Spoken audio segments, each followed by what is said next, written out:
मनुष्य का असली सामर्थ्य। मनुष्य का जन्म केवल खाने पीने और जीवन बिताने के लिए नहीं हुआ है। ये जन्म अपने भीतर छुपी दिव्यता को पहचानने और उसे जागृत करने के लिए है। आज हम सब जीवन में बहुत कुछ पाने की दौड़ में लगे हुए हैं।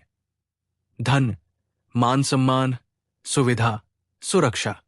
लेकिन क्या कभी सोचा है कि ये जीवन हमें क्यों मिला है? शास्त्रों में कहा गया है, ये मनुष्य जन्म बड़ा दुर्लभ है, क्योंकि केवल मनुष्य ही ऐसा प्राणी है जो अपने जीवन का लक्ष्य चुन सकता है।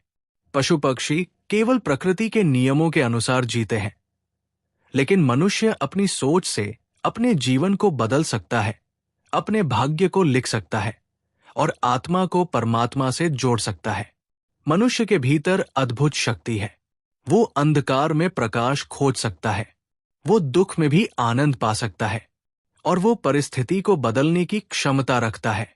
सच्चाई यह है कि मनुष्य का असली सामर्थ्य बाहर नहीं, अंदर है।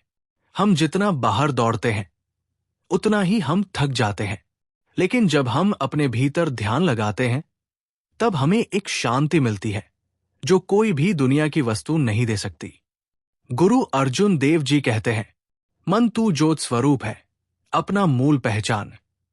हे मन, तू प्रकाश का स्वरूप है, अपने असली स्रोत को पहचान।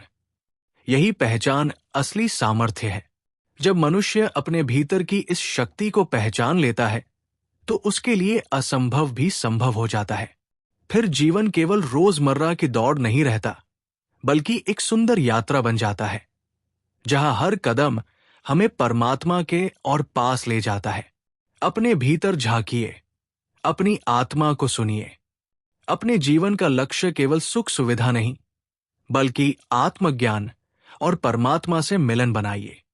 याद रखिए, जो खुद को जीत लेता है वही सच्चा विजेता है, और ये विजय ही जीवन की सबसे बड़ी सफलता है। सहज प्रणाम।